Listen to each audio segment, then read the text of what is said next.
Hello, you're watching World Talks on TVP World. My name is Sascha Fahrbach.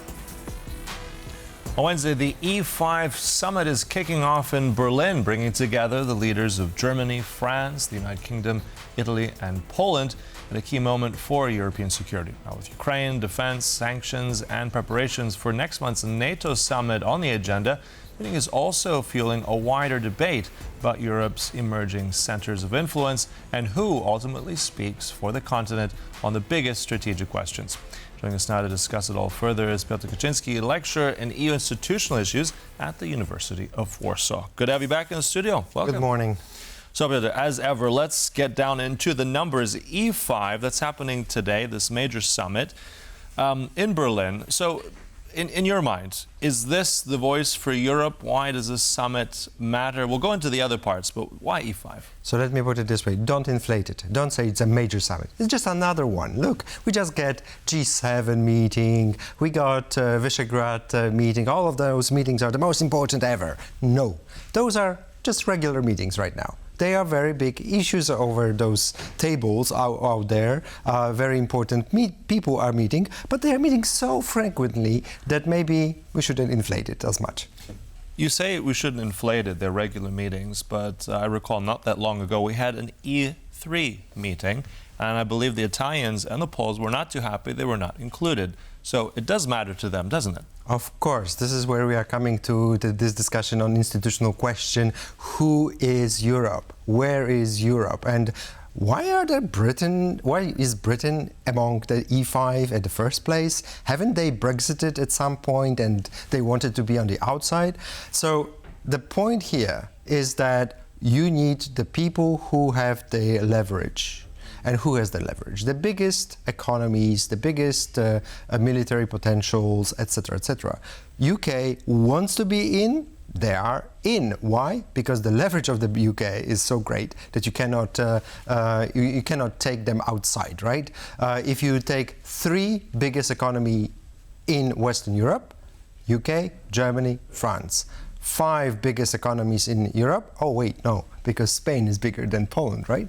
But for security issues, Poland is replacing Spain here. But another concept would be, for the group of five, would be with Spain.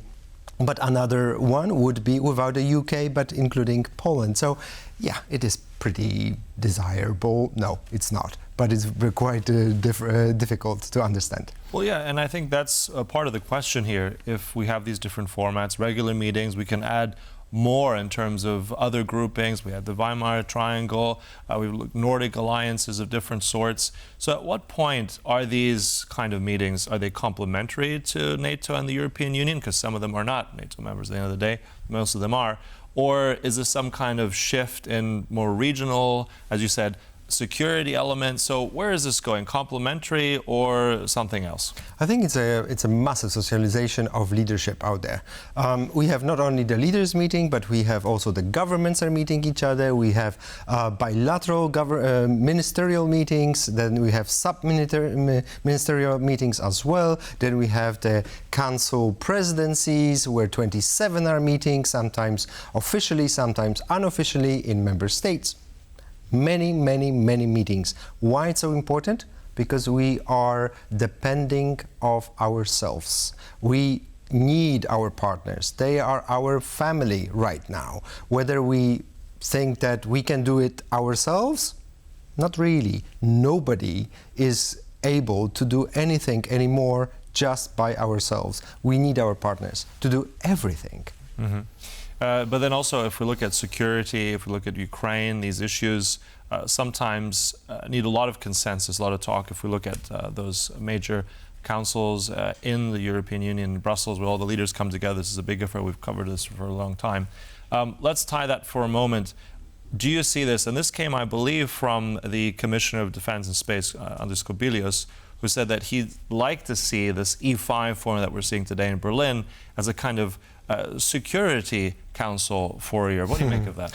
I hope it's a joke, but to put it like this, security issue is very important for everyone, right? So we need a leadership here. If we are meeting 27 defense minister of the EU members, then you're gonna get 27 different voices. Spain, we know what's the problem over there, and sometimes you need a smaller pool of countries or people to take the leadership somewhere else. And exactly this is what is my reading of this commissioner, who wants to have this, who wants this initiative to go somewhere farther. And in order to get there, you need this leadership. And leadership is not going to come from all 27 today, but you need to get this 27 somewhere. So that's exactly where this E5 is out there today, but at the same time, of course, you're going to have those Romanians or Dutch who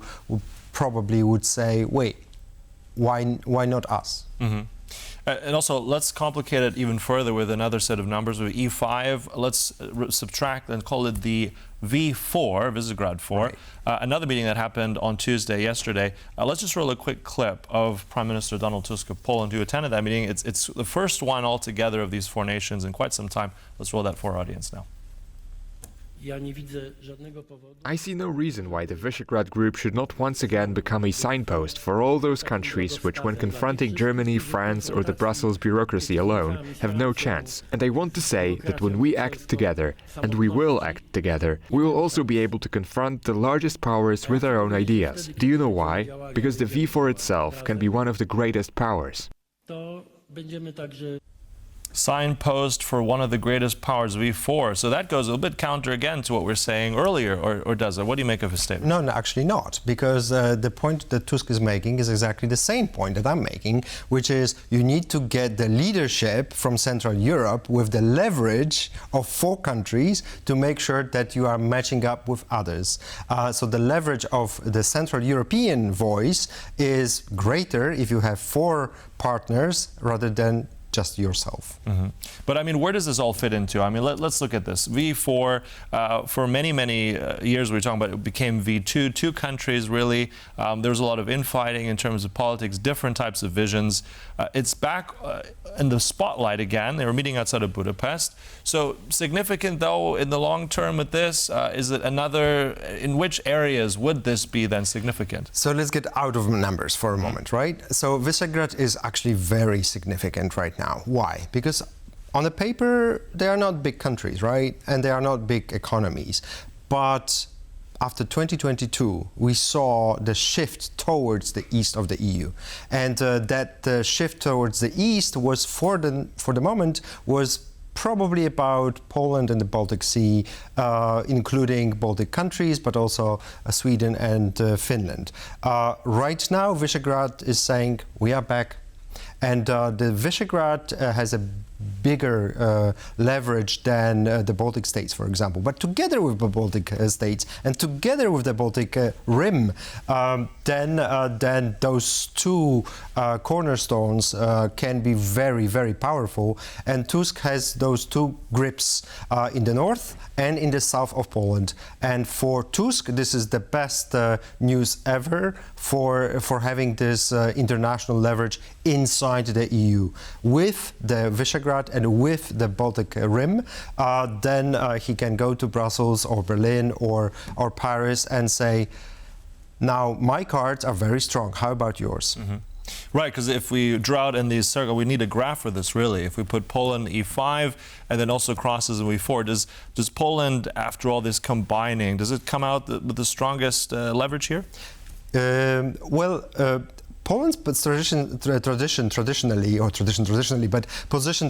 has been that, for example, take another format of three, the Weimar Triangle, France, Germany and Poland. This is the weakest link.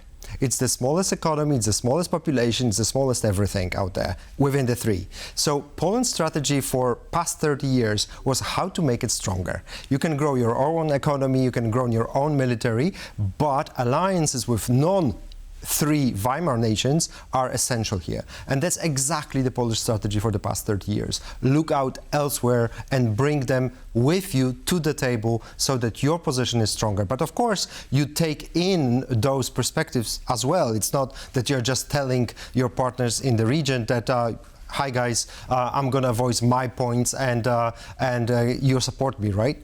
No, it's an open debate with those partners as well. Mm-hmm. And also, I mean, going back now to Berlin and leaders meeting there today on Wednesday, one of those things will be discussed, obviously, who speaks for Europe, very much with Ukraine. Now, President Zelensky has said, well, hang on, Ukraine will decide who sits at the table. So how does Ukraine factor into all this? Will there be a decision, you think, at the end of this day, okay, we've decided this is our joint statement, we're going to be doing it this way, or will we lead to more dialogue in different formats? Look, we have different formats, and it's about leadership of the EU or EU plus UK here. It's a coalition of the willing as well, supporting Ukraine. So Ukraine is very important here because Ukraine is why we are meeting in the first place. Security issues in Ukraine is the catalyst for our actions. Absolutely. But is Ukraine going to tell us how we should organize ourselves? Ukraine can tell us what the Ukraine needs are and what their perspectives are. But when it comes to our rules, they are our rules, and we are going to do it European way. All right, just one quick one, just really want to push you on. If we look at all the formats, in your mind, objectively, which is the most effective right now? Which one's the most effective? We are in the pursuit of the most effective one because we don't have one. And I would urge strongly that all issues should be on the table when we are considering the future security architecture in Europe post-war, and we need some sort of a new durable system out there because this one clearly is quite confusing. All right, so we're in that journey looking for which one will be the most effective.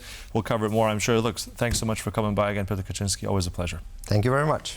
And thank you for watching. That concludes World Talks. But as ever, stay right here on TVP World for more. Goodbye.